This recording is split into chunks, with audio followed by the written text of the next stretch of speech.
This Seoul Series Game 2 Picks edition of the MLB Gambling Podcast on the Sports Gambling Podcast Network is brought to you by Cut. Cut is a peer-to-peer social betting platform that's US-based, available in 40 states. Head to cut.com, that's KUTT.com. Use promo code SGPN for a 10% deposit bonus. We're brought to you by Underdog Fantasy. Play their fantasy pick'em for a chance to win 100x in NBA, NHL, college basketball and more. Sign up today, use the promo code SGPN to get a 100% deposit match. We're brought to you by SGPN's subscriber-only March Madness Bankroll Challenge. Free to enter, up to $2,000 in prizes. Enter today at sportsgamblingpodcast.com/madness. And we're brought to you by Hall of Fame Bets, the sports betting research platform for parlays, player props and game lines. Download the Hall of Fame Bets app or visit hofbets.com. Use code SGPN to get 50% off your first month and start making smarter bets today. Welcome, everybody, to the MLB Gambling Podcast on the Sports Gambling Podcast Network. My name is Malcolm Bamford, coming to you from Newcastle upon Tyne in the northeast of England. Today is Wednesday, March the 20th, and we are here to have a little look over the first game of the Seoul Series that finished a few hours ago, and we'll make some picks based on what we saw today for Game 2, which goes off in the morning. Joining me is Mr. Scott Reichel. Hello, Scott. How are you? They're doing pretty well. Feels a bit weird that the season is still technically underway now, even though a lot of the teams don't play for the next 7-8 days. So kind of a bit of a weird, like, outlier standalone series, but I cannot say that I watched any of the first game. I'm assuming you did. What were your takeaways? You like it? Yeah, well, that was going to be my first question, so you've answered that. I didn't watch it. I listened to it on the radio. Just honestly, it was like life-changing. It was a window into what my life would be like if I lived 3,000 miles in that direction. Because it was on at 10 o'clock in the morning, so it was perfect. So I booted the kids off to school, got myself dressed. So I did go to work, but I just stuck it on the radio. And from 10 o'clock till 1:30, I got baseball to listen to, with just a couple of little bets on. I didn't go mad. I had a couple of little bets. I had a couple of little $5 DraftKings lineups, and really, really enjoyed it. I think my takeaways, it was funny because I was kind of building up. As I was listening to it, I was thinking about things to use on the show. And fairly late on, when it looked like the Padres were going to win the game, I was thinking about their record in close games, their record in one-run games, and even in extras when the game got to 2-2. Because today it looked like they'd done a few little bits and bobs, obviously a teeny tiny sample, but the situational hitting was a bit better. They played a little bit of small ball. They got the run around. There was a sack fly that moved the runner over. They did some of the stuff that they hadn't done last year. And even though it didn't pan out for them, I thought the intent and the execution was a little bit better from San Diego. So, like I say, the sample size is negligible. But actually, I did think it was quite positive. And really, picks-wise, the entire thing, I don't know if you've seen this, Scott, hinged on the hole in Jake Cronenworth's glove. Have you seen or heard any of this? Yeah, there was a bit of a malfunction with the glove that helped the Dodgers out. But yes, I did see it. Yeah, that was effectively the game changer. So my main pick was the first 5 under, which I was really quite happy with, even though the Dodgers stranded a few. I never really felt in any jeopardy for the first 5 under. Glasnow and Darvish both pitched really well. Dylan on the show yesterday took the Dodgers on the run line. I think you'd take that as quite a lucky victory because, like I say, it was just a hole in Cronenworth's glove. The ball went clean through the webbing, and then next thing you know, the Dodgers have the lead 5-2. So I think the Dodgers were probably a little bit better. They out-hit the Padres considerably, and left a lot of runners on base. In terms of the player props, the pitching was a little bit underwhelming, and I'm quite happy to leave the player props for tomorrow's game just because it's the first game of the season. It's an unusual environment. They're a few days earlier. They're a few days in front of maybe where they should be. So we took Glasnow strikeout props. Most people like that. And really, although he didn't pitch badly, he never really looked like getting there. The thing to do was the walks. There was tons of walks. I think it was 10 at the last count. Might have even got over that to 11, maybe. But there was a lot of walks. You mean combined? There were 13 combined. Yeah, 13 combined. There you go. Yeah. But again, I don't know whether to put that down to the environment or nerves or whatever it was. So the pitching props, I'm quite happy to leave out for tomorrow. So, but there are a few a few batter props that I like the look of tomorrow as well. So, the game is a 6:05 a.m. first pitch, which is 10 o'clock in the morning. Again, I am not going to work tomorrow, so I'm going to watch this game tomorrow. The Joe Musgrove is on the mound for the Padres, and Yoshinobu Yamamoto goes for the Dodgers. Plus 155, the Padres. Minus 185, the Dodgers. On the run line, the Padres are minus 125, Dodgers plus 105. And the total is the same as it was today, which seems very reasonable at 8.5. Where would you want to start, Scott, leading us off here? So I'm going to ask you, just based on either the overall takeaways from the first game or just based on the overall pitching matchup here. Yamamoto is going to be making his first ever MLB start, and the Dodgers are laying a very big price.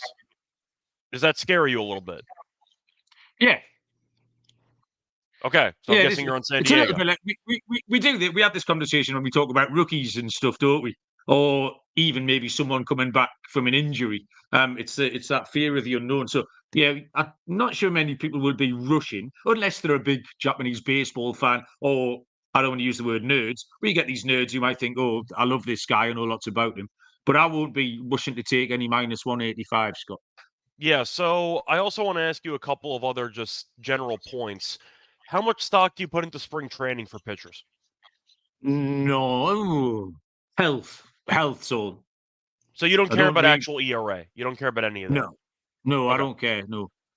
The reason why I'm asking is because both pitchers have been absolutely horrible in spring training. That's why I'm asking. I watched Musgrove once and he got lit up. Yeah, I might have been his first I start. have the stats in front of me. Musgrove pitched 6 innings in spring training, had an ERA of 13.5. Yamamoto had 9 2/3 innings in spring training. He had an ERA of 8.38. That's why I'm asking. Both pitchers have not been very good in spring training. Now, for the first game between Darvish and Glasnow, I did like the under in the game. I looked into elevation, and I noticed that the elevation was basically 0. It's actually less elevation than in Los Angeles, which would bode well for less home runs and for a lower scoring game. And you actually had no home runs in the entire game. So that kind of translated well. That's the tricky part for the total for me, because I think I agree with you about San Diego being a bit disrespected here. Musgrove's been really bad in spring training, but I don't want to lay this with Yamamoto making his first ever start against MLB hitters. So I would think I'd rather stay away from the Dodgers in this spot. I don't maybe mind the first 5 over in the game if you do think either pitcher or both are going to struggle, but that goes against the ballpark angle because the elevation's been non-existent, which is why you didn't see any home runs in the first game. My point is, I think for value, I don't see much on the Dodgers in this game, laying that big of a price at like minus 180. I just don't really see it. So I'm going to lean more to the Padres in this game. Not saying I like them per se, but I don't mind the Padres team total over in this game. The Dodgers bullpen pitched well, but you're looking at the overall pitching stats. Glasnow only went 5 innings. They had to use a lot of the main relief because Phillips got a save. It was a one-run game for most of the way through. Then you had the glove incident. Dodgers blew it open in the 8th. But the point is the Dodgers used a lot of key relievers in that first game of the season. So I am wondering if they're going to be willing to use guys on back-to-back days this early. We'll see what happens. But the Padres team total over might be a good buy low spot after only scoring 2 runs in the first game.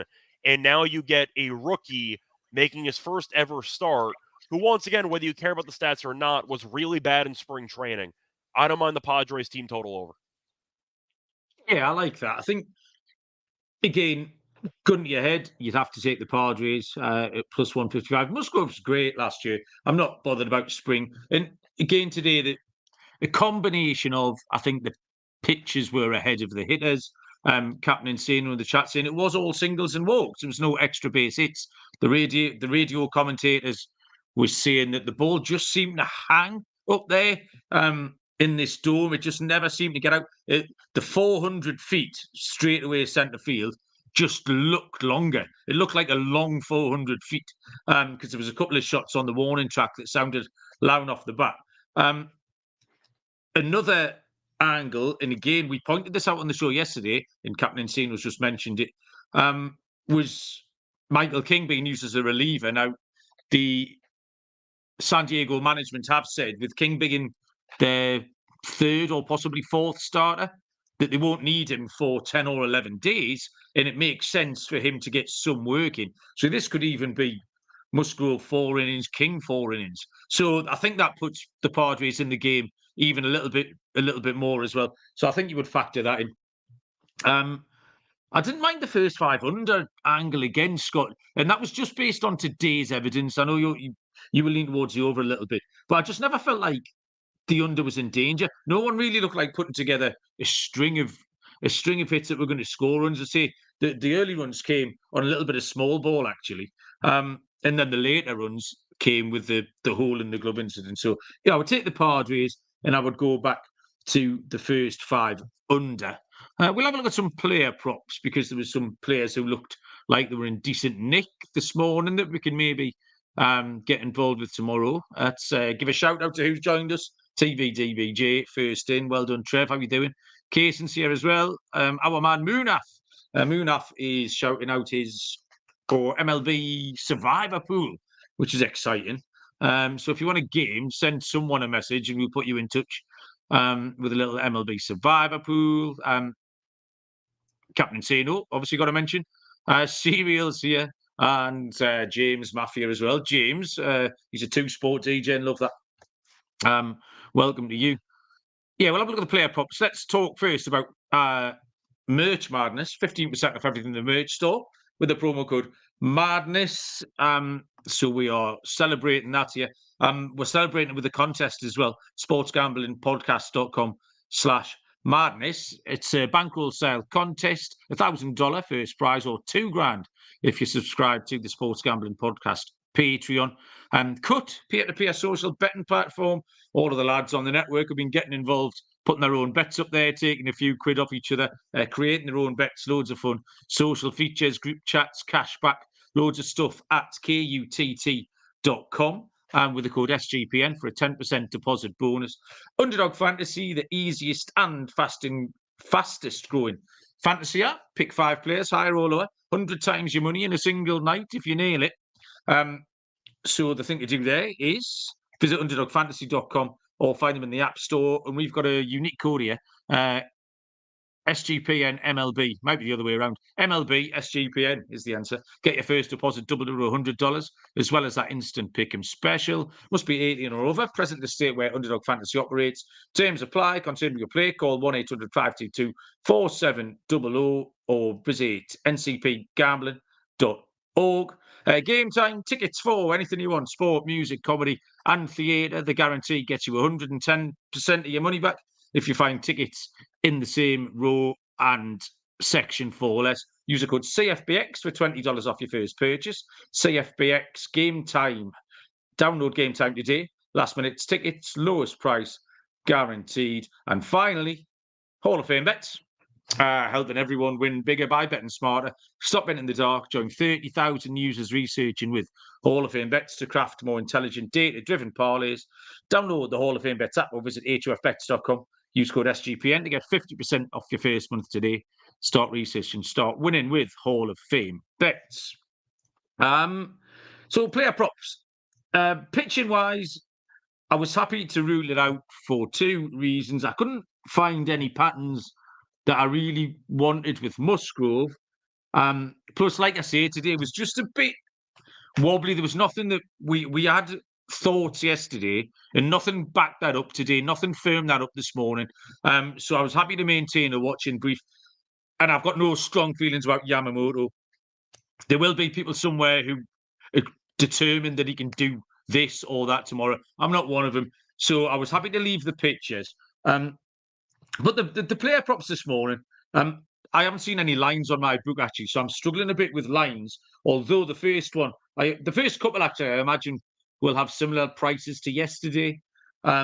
So Will Smith for an RBI, just because I saw Dylan made a great case for this yesterday, and then Adam Rosenberg, who was on the show a couple of weeks ago, he also I saw him on Twitter giving out the same pick, which is Will Smith for an RBI. That was plus 130. Batting clean up behind Betts, Otani, and Freeman. And he had a couple of good opportunities today. Didn't get it done, which almost makes it feel a little bit more likely that he can get it done tomorrow. So Will Smith for an RBI. Jackson Merrill was a pick I put out. He had some really good at bats today. That the bottom half, when I mentioned earlier on about the Padres doing a couple of things that I quite like the look of, the bottom third of this order were probably put together the best at bats. That was Jackson Merrill and Tyler Wade as well. But I like Jackson Merrill. He had 3 of the top 20 hardest hit balls today, which tells me there's a hit coming. Didn't get it. Hits or total bases on Jackson Merrill. Yesterday, over half a total base was minus 125 for Merrill. I imagine that's a similar price.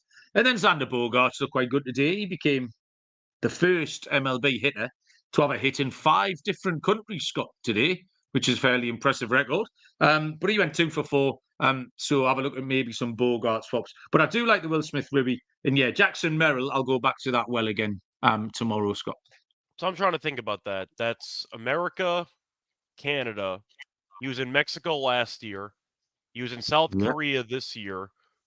And what the hell would the last one be? Scott. Oh, of course. Yeah, yes. The UK series. That's right. Of course. Yeah, the one that had 45 runs in it. Yeah, that's right. Okay. Yeah, it was Red Sox. Yeah, okay. So yes, that is right. But either way, for some props, I thought about maybe pitching props unders because it seemed like the pitchers yesterday had a relatively short leash. Now you could argue that maybe King will go a couple of innings in long relief, and as a result, Musgrove might end up being relieved relatively early for. He only pitched 6 innings in spring training. So his arm, he's not really been like stretched out at all. So because of that, I don't mind maybe looking for unders on Musgrove prop strikeouts. Maybe if you want to go for earned runs, if you want to make a case for 2.5 at minus 130 on the under. But strikeouts, the unders at minus 155, which is not exactly ideal. You get my point, though. I don't see outs recorded. I don't mind the under on that, but only 6 innings in spring training. How long is he supposed to go? Like 4 innings in this game? 5 innings? Like, I don't see him going that far.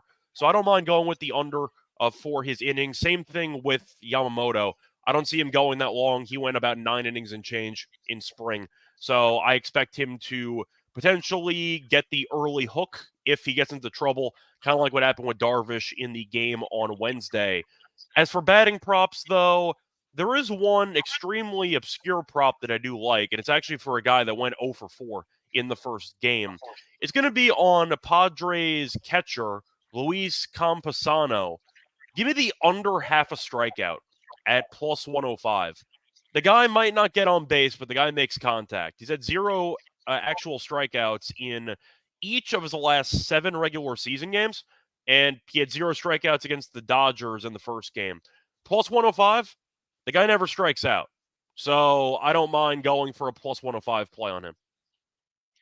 He was part of that tail end today that looked quite lively. His at-bats were really good. He hit one right out the screws to Mookie Betts at shortstop. Yeah, and he looked like he was in control in the batter's box, Scott. That is a very shrewd pick. A lot of people in the chat are on the Jackson Merrill. I think everyone's seen the one Jackson Merrill stat that I've seen and has just piled on. We haven't got limited information to go on, so everyone's happy to get one stat and just run with it. But yeah, looking forward to it. I think we're done, Scott.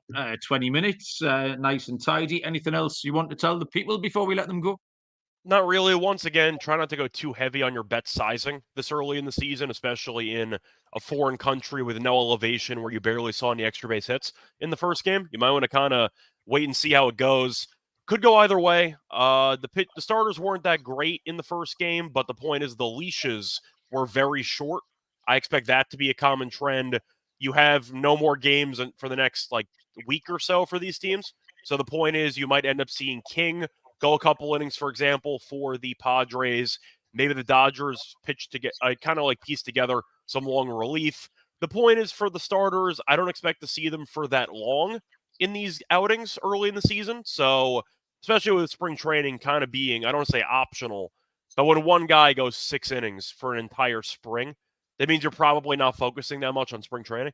So, yeah, I think that I'm going to lean more to pitcher under props for the start of the season until they have some actual appearances under their belt. But besides that, should be fun. I'll be sleeping through this game too, but hopefully get a couple more extra base hits. Yeah, I agree. My bets, I had a couple of little bet builders this morning. They went down, so I'll not be firing tons of bullets. A couple of my DraftKings lineups did cash, so I'll probably just play some DFS tomorrow and enjoy that. Thanks everyone in the chat. It was lively. There's loads of stuff going on. Go and get across the March Madness. I watched that game last night. 2 teams full of children I've never heard of. Whoa, who was it? It was the Seahawks and some Bisons. Yeah, Was well, that that game, correct? that was the good game. The other game was terrible. So at least you caught the good game. I don't watch basketball, but every alley oop, just long shot, wild, hurried, rushed three seemed to drop in for the first half unders, and we lost. Is that what happened? Yeah, I guess. I mean, the way that I understood it was that Wagner shot the ball well to start the game. Then they almost choked away the massive lead at the end, but they held on at the end. And then Virginia tried to play basketball. I don't know what that was, but they tried to play basketball and they got killed. So you had one good game and one really bad game. That's kind of how that went.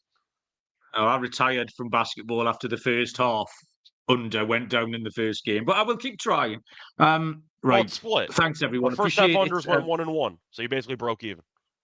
Yeah, I So. missed. I only did the first one. Though. I had to go to bed after Oh, that, Scott. sorry to hear that.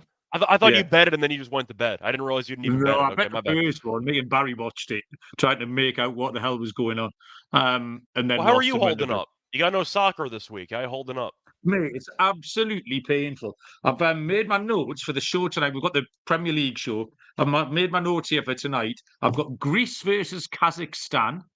Okay. And yeah, so this is where we're at.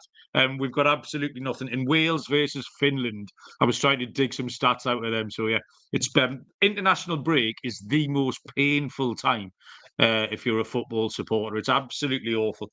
But if you want to know who's going to win between Greece and Kazakhstan, come back in 5 hours and I'll fill you in. So thanks everyone. Good luck. Enjoy the baseball tomorrow. We'll be back at some point. We will see you down the road. Cheers.